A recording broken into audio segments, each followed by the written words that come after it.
that the review of the 44th Sadc Summit, which objectively had a platform to deliberate on the preparatory works, the achievements made, the challenges faced, and the valuable lessons that can be drawn in order to improve future planning in terms of events of that magnitude.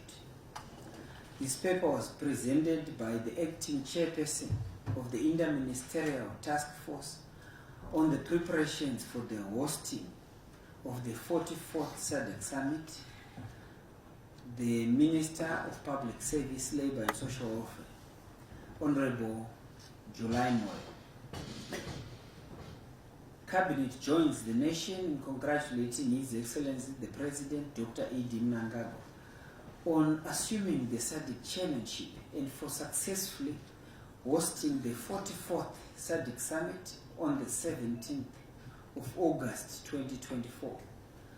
All member states were represented at head of state level or other appropriate high-ranking levels.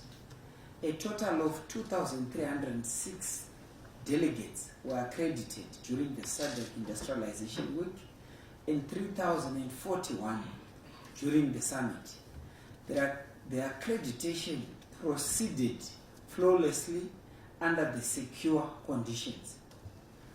Cabinet is pleased that the scope of works targeted for the Greater Harare area was satisfactory, and this includes the following projects and programs: the rehabilitation of major city roads, the internal and external works on the Robert Gabriel Mugabe International Airport Pavilion, the refurbishment of hotels, the establishment of waterworks to Parliament and to the villas, the installation of many other sustainable power supply solutions, the establishment and expansion of internet connectivity in terms of infrastructure.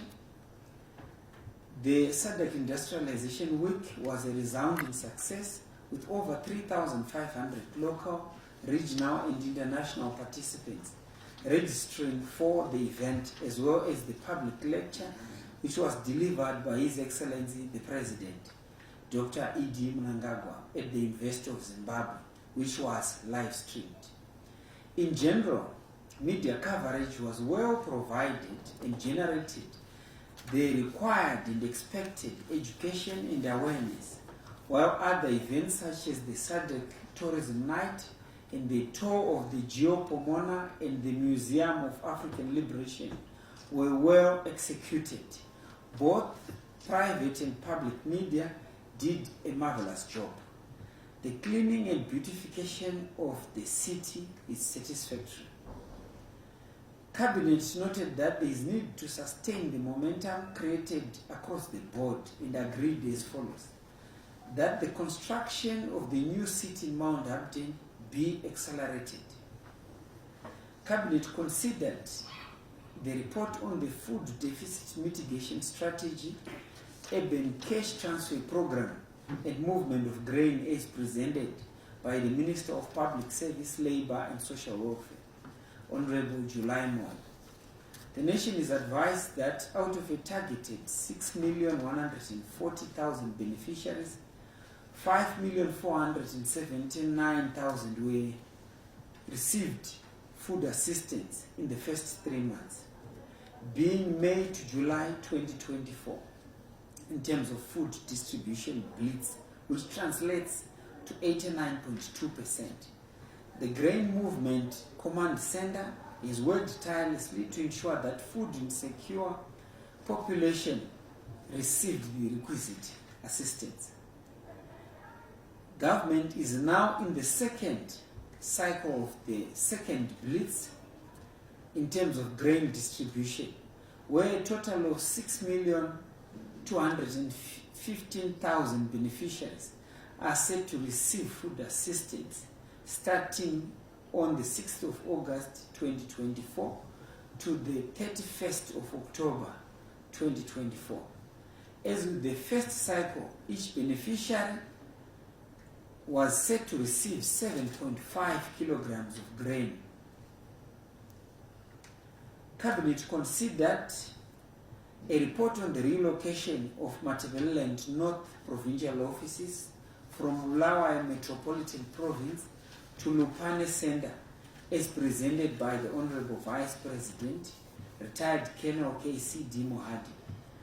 The Honorable Vice President visited Lupane Center in Matabeleland North Province on the 20th of June 2024 to establish the state of readiness of the civil servant housing units and the government complex offices for occupancy, while also checking on the status of the construction work at the Lupane Provincial Hospital.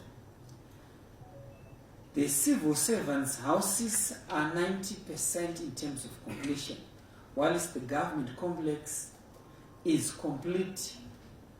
The houses can be immediately be completed, while the government offices can also be utilized before the end of the third quarter of the year 2024. 55 government officials have already volunteered to immediately relocate to Lupane and are ready for the assignments. A total of 19 houses have already been allocated to the government officials from the various ministries, departments and agencies for the relocation exercise. Accordingly, the public will be saved from the provincial capital Lupane with effect from the 1st of September 2024.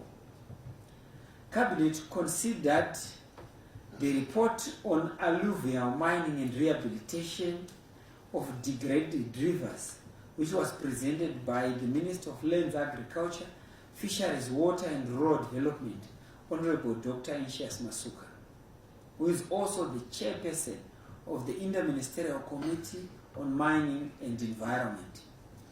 Cabinet noted that ever since its commencement in 2011, across the country's rural provinces, large-scale and mechanical alluvial mining or riverbed mining has resulted in water pollution, siltation, degradation of river channels, and disruption of river ecosystems.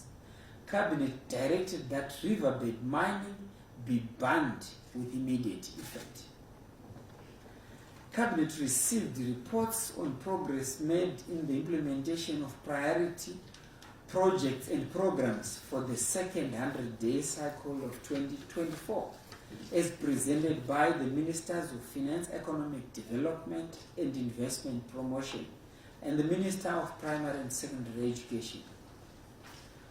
The Minister of Finance, Economic Development and Investment Promotion, Professor Mutuli Ngubel, highlighted the following programs under his purview: that there had been an achievement in terms of timeless disbursement for employment costs, social protection funds, and for capital expenditure on rehabilitation, irrigation schemes, presidential borehole drilling programs, the strategic grain reserves, and the transfers of provincial and local authorities.